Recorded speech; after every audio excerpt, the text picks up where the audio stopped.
Hey, welcome to my channel, everybody. My name is Ashton Christoph, and I'm the founder of Image Art Studios, which is my company. Ashton Christoph is just the high fashion end of Image Art Studios. So I'll leave a link in the description down below where you can find my web page, and you can go over and look at all the other stuff that I've done. So today I want to talk to you guys about how I retouch images. Like I said in previous videos, that there's a lot of videos out there on retouching, but everybody does things different, and I'm sure people can pick up things differently from how certain people do videos and stuff. So I wanted to show my way of retouching image, and hopefully I can help somebody who's struggling to understand others, or just struggling in general how to retouch images. As you can see in the background behind me, this is the image I am going to be talking about today. So without further ado, let's get on with it. So I'm just going to switch to the screen recording now, so I can walk you guys through the process of me retouching this image. But first, I need to put these on, because without these, I can't see nothing. Today I want to show you how we can get from this image to this image here. And it's a bit of a process. It takes me about, I think, 2 hours to get to this process. But it's worth it in the end. It's really, really worth the retouching process. So right, like I said, this is from a shoot I did earlier this year. It was a collaboration shoot between two makeup artists, two models and two makeup artists. And this is one of the chosen images that they chose. Now, what I like to do first is I like to input all my images into Lightroom, and then go through them and select the ones that the client wants. And what I like to do is, this one's already sort of done, so what I'm going to do is I'm going to reset this image. As you can see, it's pretty flat. That's the raw image. And what I like to do before I pull the image back over to Photoshop is I like to just play around with some of the settings. So for instance, I think the color are pretty good. If I like to do all my white balance correction here, but what I like to do is I'll increase this a little bit, say about 35. I know it looks a bit shabby right now. I'll pump some contrast up, say about 17. It looks good. And then I'm going to drop the highlights way down. And you're probably thinking, well, why? And this is because I want to retain as much details as possible, and to counteract the loss of luminosity, because when you reduce your highlights you lose some brightness. I pump up the whites to about 35, and that's to give it a nice sort of bronze effect, because that's what the end product is. And that is where I like to start my images off at. And then when I'm done, what I like to do is, once I'm happy with that process, is that I take this over to Photoshop, and then the process begins. Once I'm in Photoshop, I like to create two windows, and the reason for this is because a lot of times when you're retouching, you're constantly in and out, and this way you can have one zoomed all the way out, and then the one that you're working on zoom in. So I like to work on the one on the, I like to zoom the one in on the right hand side, and then use the one on the left as kind of a reference. You don't have to do this, but I find that it works. It saves me having to zoom in and out. And then first things first, once I bring that image over, I like to create a duplicate copy. And to manually do that, you right click on the image and press duplicate layer, but I am using the shortcut, which is Command J on a Mac. I'm not sure how that works on Windows, but I'm using a Mac at the moment, so I'm only going to give you Mac references.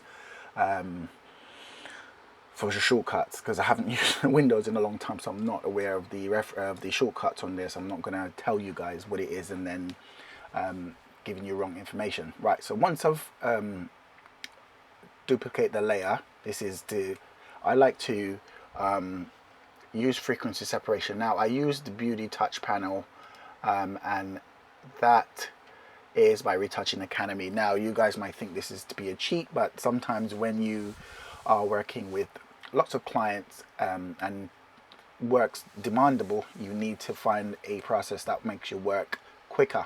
Now all the things that I use on here, so this is my frequency separation, I actually know how to do manually. So I know how to do frequency separation manually and stuff like that. And my advice to anyone, if you're going to use any actions or any tool, always learn to do it manually, just in case the tool doesn't work or whatever. So first things first, I'm using a Wacom 1x Wacom tablet to retouch it. And I've got another one, but for this tutorial I'm just going to use my tiny one. First things first, so I like to get my now you can use the healing tool, but I find sometimes with the healing tool you get some, it smooths the skin a little bit too much for my liking. So I use a combination of patch tool and the clone tool. Now I'm going to start off with a clone tool, and I'm just going to, you know, go around the image with a clone tool, and I'm just gonna you know, I'm working on the texture layer at the moment, so I'm just gonna go around with the clone tool, and I'm just gonna, you know, clone out, you know, all the blemishes and stuff, and just subtle movement. Now for the sake of this tutorial, I'm gonna speed this process up, and then I will get back to you guys. Now I will say that, you know, when you're retouching a image, try not to change the image too much. Don't alter it too much. Just get rid of the things that are distracting. You know, don't try to change people's faces. Or I've seen so many images where people has made people's nose smaller, and you know, it's all good, you know, doing alterations like that, but if it's in proportion, then it just looks wrong. You know, you need to understand the human face and how it works and how proportion works. You know, that way you could you know, you can do whatever you want without it looking fake or unreal, you know. That's just my my knowledge. That's how I see things anyway. Don't change the face too much, just get rid of the things that are distracting.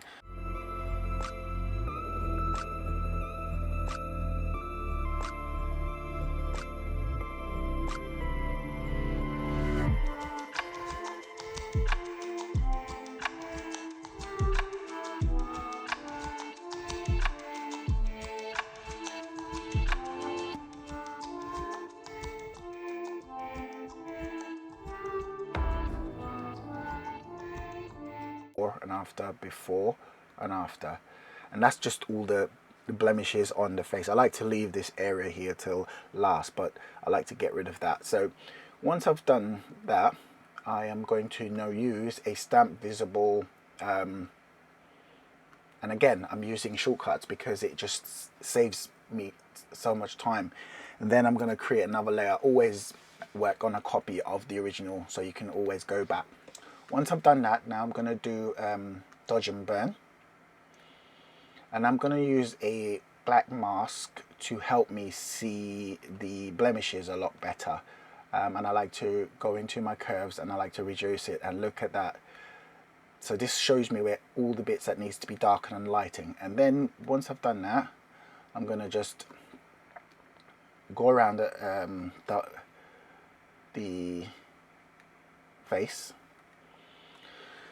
And I mean, there's lots of tutorials out there how to make a dodge and burn tool and stuff like that, so I'm not going to get into this. This is just me today showing you guys how I process my images. So if you look at this, if I take that off, the image doesn't look that bad, but when I put this on, you can see where it needs to be lifted or darkened. So all these dark areas needs to be brightened and then blend to match the surrounding area. So I'm just going to get a soft brush, and I'm just going to start going around the image, just darkening and lightening until I come. So for this tutorial, I am going to speed up this process because it's a long process. So this is where the magic happens.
So as you can see, this lady has got some freckles in on her forehead, and this is where you've got to be very careful, you know, because freckles are beautiful, and you know, you've got to be careful not to remove too many of them, or any of them, as a matter of fact, because that's part of her skin texture. Now, unless you're required by the client to remove them and make the skin absolutely, you know, flawless, then that's a whole different matter. But for this exercise, I am all about keeping her natural beauty and just removing the distractions, the things that makes the image somewhat ugly. Maybe I shouldn't use ugly, but as you can see here, some of this makeup is missing from the skin, and later on I'm going to go around and show you how you can, you know, re-add some makeup back into the subject to make it, you know, good. Right, so I'm done with that now. Dodge and burn. That's it. There you go. Right, always make a layer. And what I like to do is I like to just remove as much as the veins as possible, but not completely. And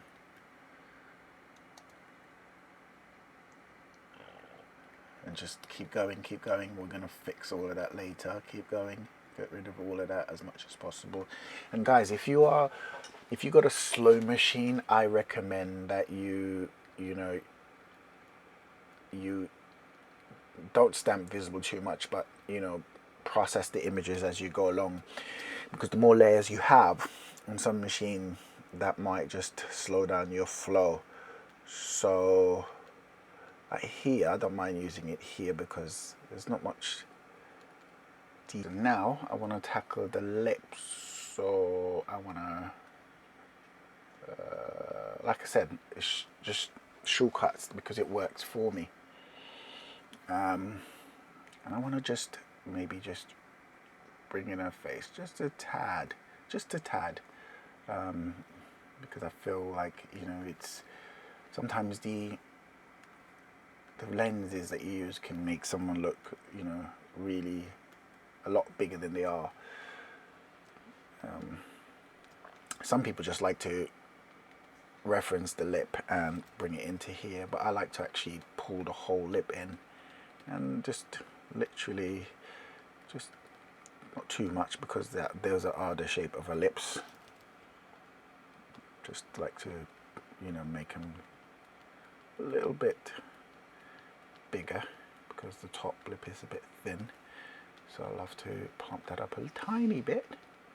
And I'll do that with a combination of lipstick and just a little plumping there and there. Okay, I think I'm happy with that. Like I said, guys, very subtle, you know, movements.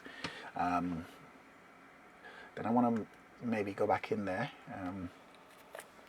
and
Now, as you can see, the face is a tad brighter than the, the the body. So what I'm going to do now is I'm going to go into the raw, and I'm going to just try and reduce the face, or maybe brighten up a tad, and I think that's great. And then I'm going to put a mask on that. Oops. I'm going to mask that out, and then I'm going to get a light brush and literally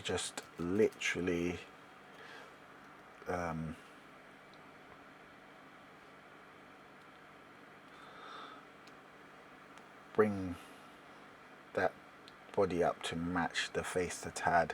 Yeah. Obviously, gotta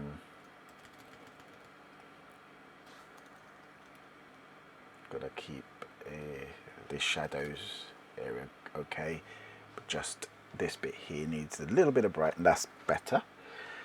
Then I'm gonna reduce the hand. I'm still not quite happy with the hands, so I'm gonna desaturate that a little bit. Still got a little bit more contouring to do, but I'm just gonna use the adjustment brush, and I'm just gonna just desaturate here, tad, just a tad. That's a tad. That's perfect. And that's just to, to get rid of some of that,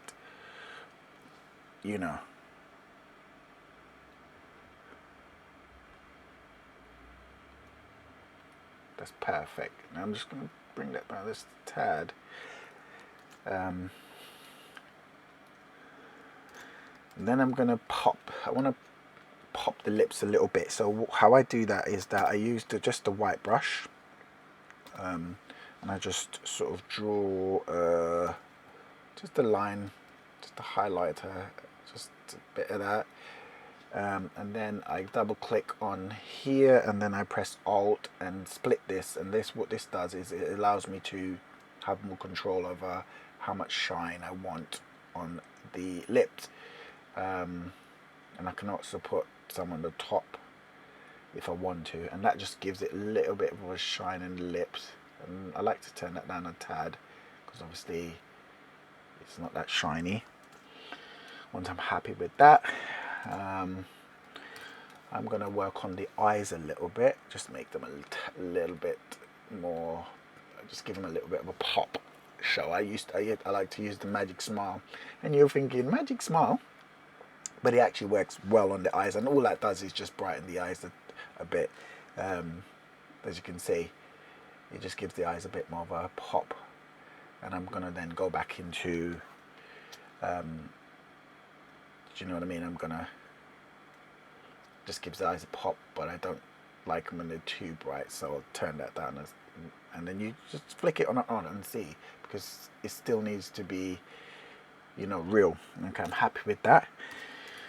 And then I'm gonna pop the eyes a bit. There's many ways to bring out the eye detail, but I like to do it in here. Sometimes it depends. Like I said, it depends on the client and what they required. There are different technique I use for different scenarios, but for this I like to just pop in here, give some saturates, the haze, just get some details, put some blacks in there, pop the white a little bit, and I'm just gonna rub that on here like so. And I'm happy with that.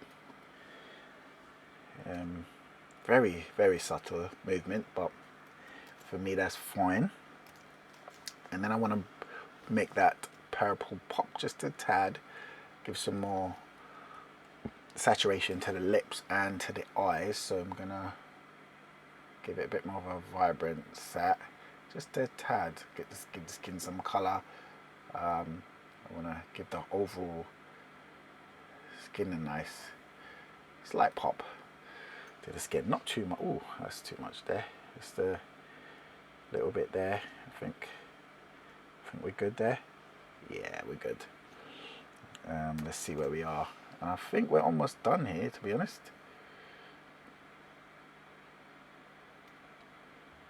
Yeah. And last but not least, like I said, I like to leave the skin. I'm gonna retouch the skin a bit.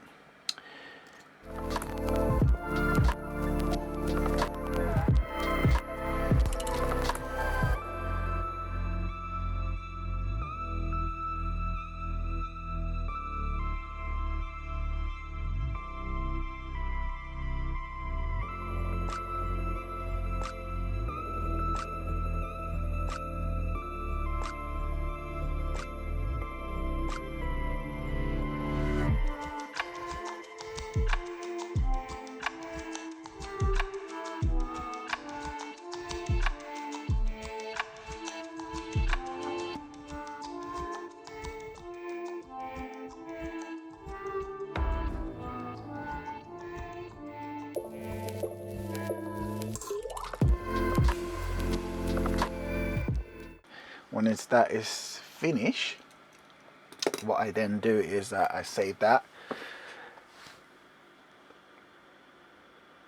and wait for it to save.